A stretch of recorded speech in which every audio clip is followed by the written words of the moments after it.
Bonjour et bienvenue. Vous écoutez Akiba Plat, le podcast qui porte la voix des passionnés du vivant en Occitanie. Je suis Audrey Boyer, naturopathe certifiée, et depuis 2023, je sillonne l'Occitanie avec mon micro pour interviewer des amoureux du vivant.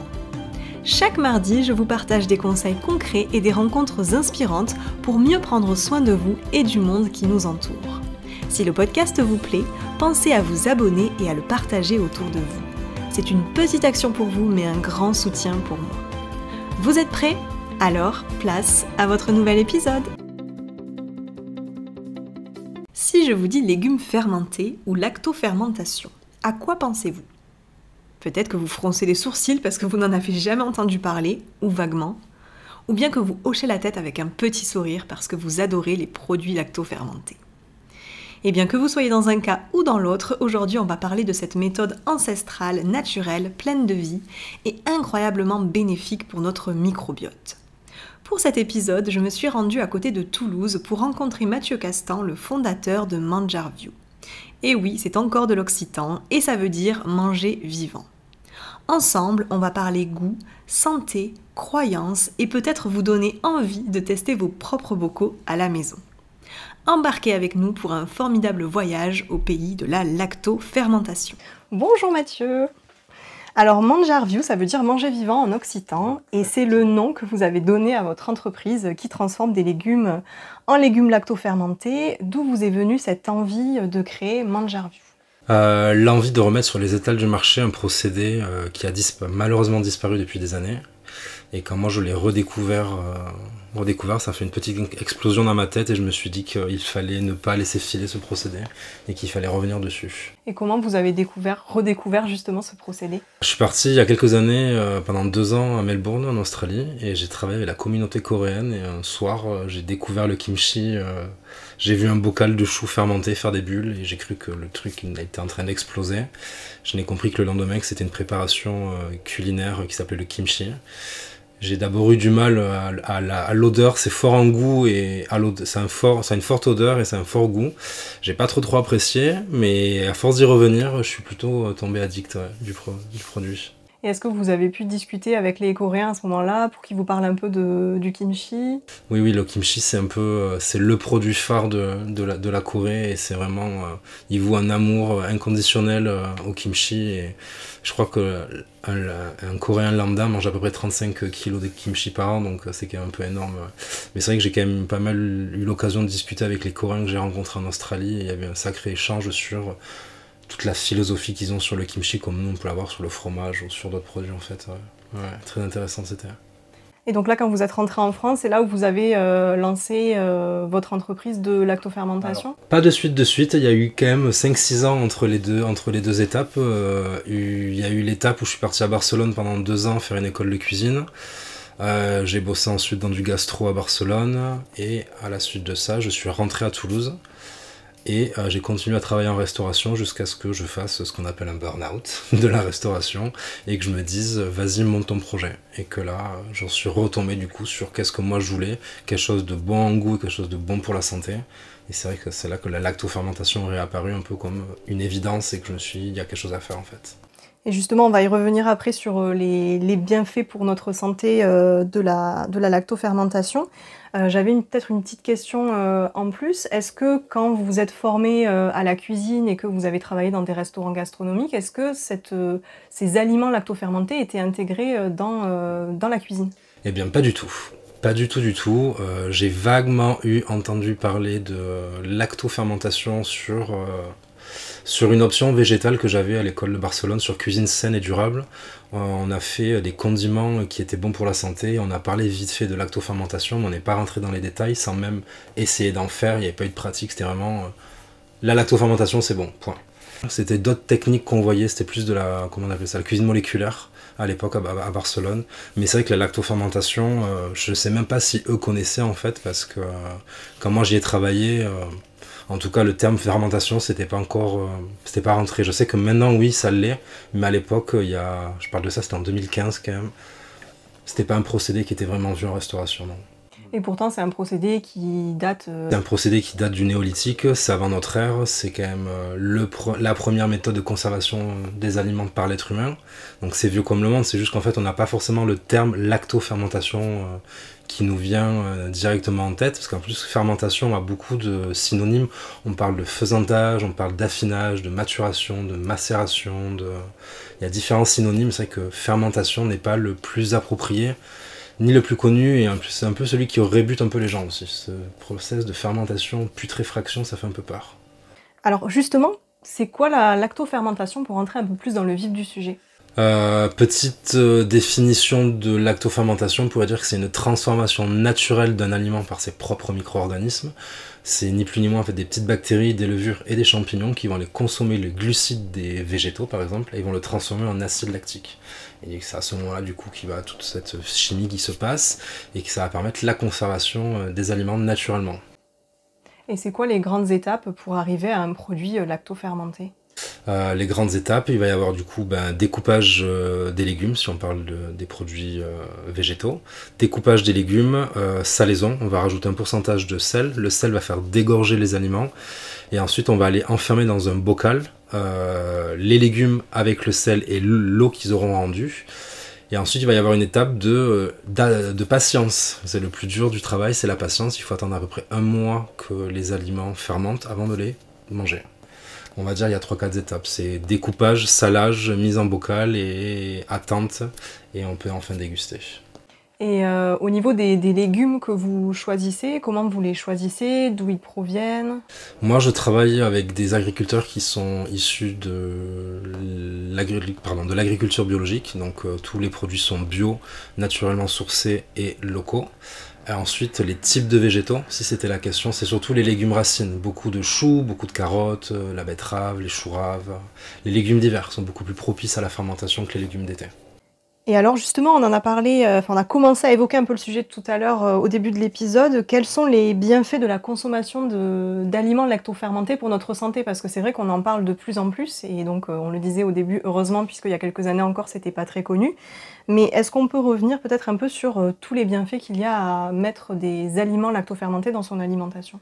La liste des bienfaits de la lactofermentation, je pense qu'elle est vraiment sans fin, elle est très exhaustive et moi j'en retiens juste que quelques-uns, c'est l'aspect les enzymes vivantes, plus connues sous le nom des probiotiques, sans vouloir faire d'allégations nutritionnelles, meilleure digestion des aliments, ça permet de décupler la valeur nutritionnelle du coup des aliments, ça conserve leurs vitamines et ça les enrichit, ce sont de super antioxydants, ça alcalinise le corps. Et la liste elle est longue, mais je pense que déjà avec ça on a les principaux. Et donc notamment au niveau digestif, c'est vrai que dans ce podcast je parle beaucoup de la digestion. Et voilà, c'est intéressant, comme vous l'avez dit, parce que ça va ramener des bonnes bactéries, on va dire, dans notre microbiote intestinal. Mais il y a aussi des personnes qui ont un état digestif peut-être un petit peu plus affaibli, où là, il faut faire un peu attention à la consommation. En fait, il ne faut pas y aller d'un coup et manger un pot de kimchi, par exemple, si on a déjà des problématiques au niveau digestif. Ouais, c'est là que moi je dis à chaque fois aux gens, aux personnes qui me consomment mes aliments, c'est que je ne suis ni naturopathe ni médecin, je suis juste un simple artisan qui propose un produit sur le marché et que du coup si les gens ont certaines faiblesses ou certaines maladies, de y aller en petite quantité pour commencer et voir comment les intestins et la digestion va réagir derrière et d'ensuite d'en parler avec un professionnel de santé parce que y a les gens qui en effet ne supportent pas certains types de produits.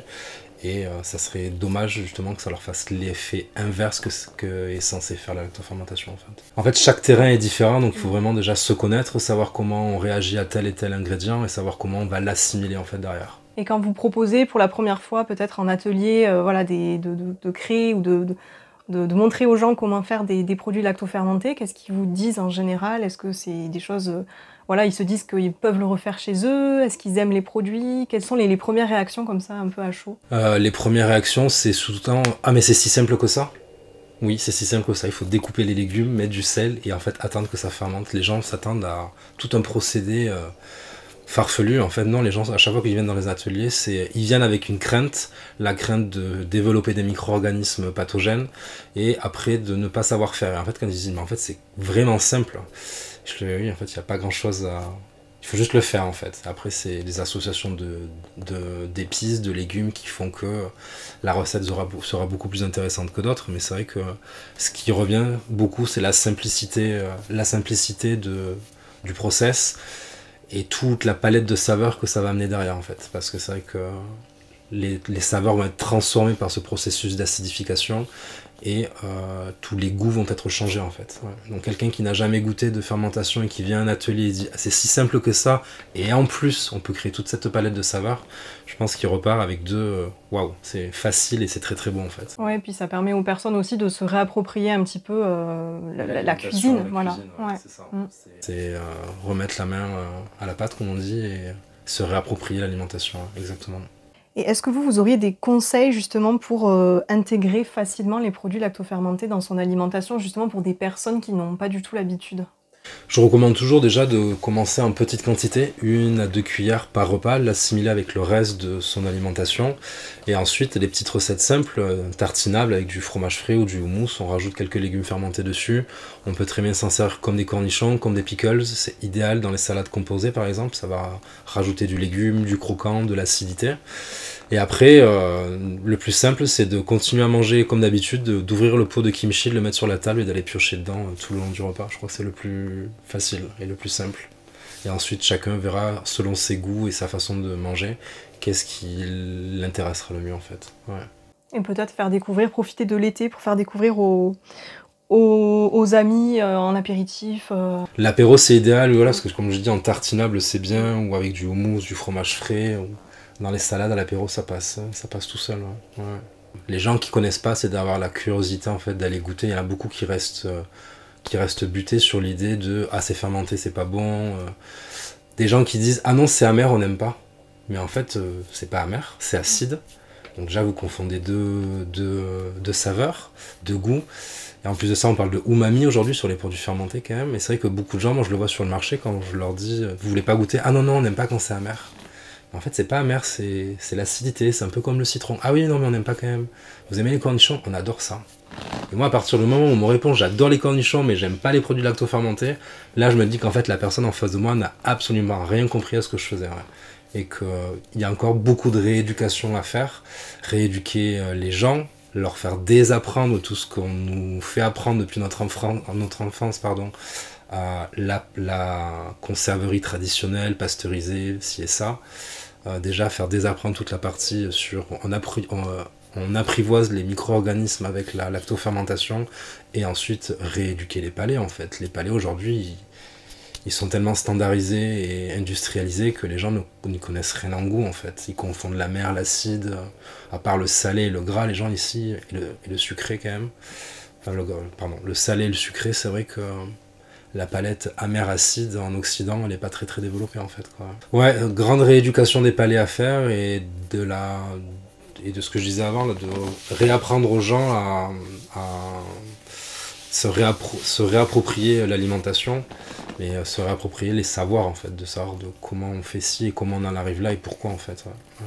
Pendant les semaines du goût à l'école qu'on apprend justement les différentes saveurs et après en grandissant selon l'alimentation qu'on a, je le vois beaucoup moi dans les séances de naturopathie où en fait les personnes elles ont l'habitude de manger les mêmes choses et elles sortent pas trop en fait des sentiers battus quoi. Et ils ont toujours un truc à dire qui viendra toujours en premier, c'est ah non j'aime pas. Mais en fait vous avez jamais goûté, vous pouvez pas dire j'aime pas. Et en plus il faut goûter 10 fois je crois avant de dire j'aime pas un produit. Et c'est vrai que quand même beaucoup de gens ont plutôt tendance à rester butés sur leurs idées et à rester dans ce qu'ils connaissent et ils n'iront pas découvrir d'autres saveurs. Et ça, c'est quelque chose avec lequel j'ai toujours eu du mal, j'ai toujours été curieux au niveau des goûts, des saveurs. Et tous les voyages que j'ai faits, ça a toujours été voyager pour le goût, en fait. Parce qu'ici, on est quand même enfermés, nous, dans notre quotidien gastronomie de ça, et qu'on va jamais voir ce qui se passe ailleurs, en fait. Et c'est dommage parce qu'on perd beaucoup de choses, je trouve. Ouais. La fois, on parlait du piment avec un ami, et c'est vrai que le piment, ça arrive quand même ces dernières années en France. Il y a Hot Ones qui est en train de refaire revivre les sauces pimentées, mais c'est vrai que le côté pimenté dans notre gastronomie et dans la cuisine, on le retrouve pas forcément, alors qu'il y a piment et piment, mais ça ramène du goût, ça ramène une palette de saveurs aussi qui est très... j'ai pas le mot, mais qui est intéressante. Qui est très intéressante, oui, qui va permettre de faire développer de nouvelles saveurs. Ouais. Donc là, le maître mot, c'est un peu soyez curieux, allez goûter de nouvelles choses. Mais surtout sur ce type de produit où que les gens ne connaissent pas. Moi, je le vois il y a 6 ans quand je me suis dit, quand j'ai dit à mes proches, je vais lancer une entreprise de lactofermentation et faire du kimchi. Tout le monde m'a regardé en mode, mais qu'est-ce que tu fais? Personne connaît ton produit en fait. Et je me suis dit, c'est un défi. Et écoute, on va le faire. On va aller sur l'espace public, on va aller faire des dégustations, on va faire des marchés, on va faire ci, on va faire ça, on va faire connaître aux gens ce produit parce qu'on ne peut pas passer à côté aujourd'hui. Quand on voit l'importance que ça donne pour l'environnement et de deux pour notre intestin et compagnie, on ne peut pas ne pas passer à côté en fait. Donc c'est vrai que moi il y a 6 ans c'était en mode je voulais faire goûter à tout le monde sur le trottoir le kimchi pour que les gens se disent ah même il faut en manger en fait, c'est bon et c'est pas simplement bon en fait, il y a toute une philosophie derrière Et surtout quand on sait qu'aujourd'hui notre alimentation est très pauvre en nutriments, donc ça a d'autant plus d'intérêt d'aller vers ce type d'aliments qui en contiennent beaucoup. C'est un peu ça, quand on sait qu'aujourd'hui c'est vrai que tout est dépourvu de nutriments et aseptisé et mort, littéralement. Hein. D'où le nom manjarvu, ouais, c'est que là on ramène du vivant en fait, c'est beau en goût, c'est explosif, c'est effervescent, ça ramène du croquant, de l'acidité, de l'umami, mais ça ramène surtout en fait ces enzymes qui sont vivantes et qui nous font du bien en fait. C'est prouvé, c'est là, ça nous rend plus fort, ça nous rend la vitalité beaucoup plus importante et ça rend heureux je pense. Et c'est simple à faire en fait, donc pourquoi s'en priver? Ça demande pas beaucoup d'énergie, des légumes, du sel et juste de la patience en fait. Donc, Et petite question, si on le fait chez soi, est-ce qu'on peut rater une préparation lactofermentée ou pas? Alors, il y a les gens qui le ratent, mais c'est quand même rare. À partir du moment où on respecte 2-3 consignes d'hygiène, de bien faire en sorte que les légumes soient immergés dans leur liquide et qu'il y ait du sel et qu'il n'y a aucun contact avec l'air, parce que c'est avec l'oxygène que c'est un process qui requiert une anaérobie totale, honnêtement, il y a peu de chances que ça foire. Après, les gens sur qui ça ne le passe pas, c'est qu'ils le bocal n'était pas propre, ou ils n'ont pas mis de joint, c'était pas hermétique, l'air est passé, ou il y a eu quelque chose. Mais c'est vrai que généralement, moi, depuis tous les ateliers que j'ai fait, j'ai jamais eu un retour de quelqu'un qui m'a dit le bocal a pourri, on l'a pas mangé. Ouais. Mais je sais que j'ai beaucoup de gens qui viennent aux ateliers justement parce que ils l'ont fait à la maison, ils ont pensé mal le faire, ils ont jeté. Mais il y a aussi le côté des gens ne savent pas ce que c'est en fait, et que quand on ne sait pas, les gens n'osent pas, et ça n'a pas le goût de l'odeur. Donc la fermentation va changer vraiment tout l'aspect de l'aliment, et va développer une odeur qui n'aura pas le même... Ce que je disais tout à l'heure, ça n'a pas le goût de l'odeur en fait, et que les gens, l'odeur de la fermentation ne la connaissent pas, et en fait quand ils ouvrent le bocal, ils se disent « Waouh, ça a une odeur forte », et ils disent « nauséabonde », on va le jeter pour pas s'intoxifier, mais en fait non, vous jetez une odeur de fermentation, et en fait c'est dommage de le jeter parce que ce que vous avez fait en fait c'était tout simplement bon. Et ça je pense que c'est beaucoup de gens qui viennent en atelier, c'est ça en fait, c'est on a jeté quelque chose qu'on a pensé ne pas être bon, alors qu'en fait ça l'était. Et est-ce que vous voyez que depuis quelques années, justement on en parlait un peu tout à l'heure, mais est-ce que ça se voit vraiment dans les ateliers qu'il y a un engouement de plus en plus grand pour la lactofermentation? Il y a un engouement de plus en plus grand pour la lactofermentation. Moi je l'ai vu là depuis du coup ces 6 dernières années où j'ai fait quand même beaucoup l'espace public sur Toulouse et la région, les marchés, les foires, les salons. Et il y a 6 ans, les gens passaient dans mon stand en disant kimchi, qu'est-ce que c'est? Et maintenant c'est ah ouais, du kimchi, trop bien. 600, on le voit sur les réseaux, sur Instagram, les influenceurs, sur toutes les revues d'alimentation, sur le vivant, l'alimentation vivante. Et on le voit aussi surtout maintenant dans les centres de formation en fait. La fermentation, comme je le disais tout à l'heure, quand j'ai fait moi l'école de cuisine il y a quelques années, ça n'existait pas. Aujourd'hui, il y a des centres de formation qui ont des options de lactofermentation. C'est là où je travaille moi à la source à Toulouse, du coup je suis aussi formateur. On enseigne aux chefs de demain les techniques de fermentation. On fait des légumes, des boissons, des misos, du koji, on fait pas mal de produits qui ont été transformés par fermentation, et c'est là tout le fait de enseigner en fait aux gens, aux jeunes qui veulent être chefs demain, à de nouvelles techniques en fait culinaires. Ouais. Il y a vraiment un engouement, on le voit partout. Hein. C'est pas juste un effet de mode, parce que je pense que ça va perdurer quand on voit toute l'importance qu'il y a sur le produit, aussi bien au niveau environnemental, santé, politique, etc., que c'est quand même un produit qui a de l'avenir. Est-ce que vous auriez un livre à conseiller sur le sujet de la lactofermentation pour les personnes qui ont envie de creuser un petit peu le sujet? Et du coup, si j'ai un livre à conseiller sur la fermentation pour sortir un peu de tout ce qui est recettes et process et tout ça, c'est du coup le livre de Yuen, Fermentation Rébellion. Il est sorti là il y a quelques mois aux éditions Équateur. Moi quand je l'ai lu, je me suis directement identifié complètement à tous ces propos, aussi bien sur la fermentation, sur le vivant que sur tous les process et ce que ça représente. Donc on arrive à la fin de cet épisode. Où est-ce qu'on peut retrouver vos produits? Est-ce que c'est dans les magasins bio? Est-ce que c'est sur internet? Sur les marchés? Eh bien, un peu des trois du coup. On peut retrouver en ligne sur manjarview.fr, donc là c'est à destination de toute la France. On peut ensuite les trouver dans les magasins. Il y a la liste des magasins sur le site internet, c'est plutôt les magasins sur l'Occitanie et le sud de la France. Et ensuite sur les salons et les foires. Et donc là c'est pareil, c'est généralement autour de Toulouse, sur les gros salons et sur les foires. Ouais. Je fais plus de marché, je fais que les gros événements. Merci beaucoup Mathieu. Avec plaisir. C'était Akiba Plat, le podcast qui porte la voix des passionnés du vivant en Occitanie. Si cet épisode vous a plu, pensez à le partager et à laisser une note sur votre plateforme d'écoute. C'est le meilleur moyen de soutenir mon travail et de faire connaître le podcast. Retrouvez-moi aussi sur les réseaux sociaux pour suivre toutes les actualités. Je vous dis à la semaine prochaine pour un nouvel épisode et en attendant, prenez soin de vous.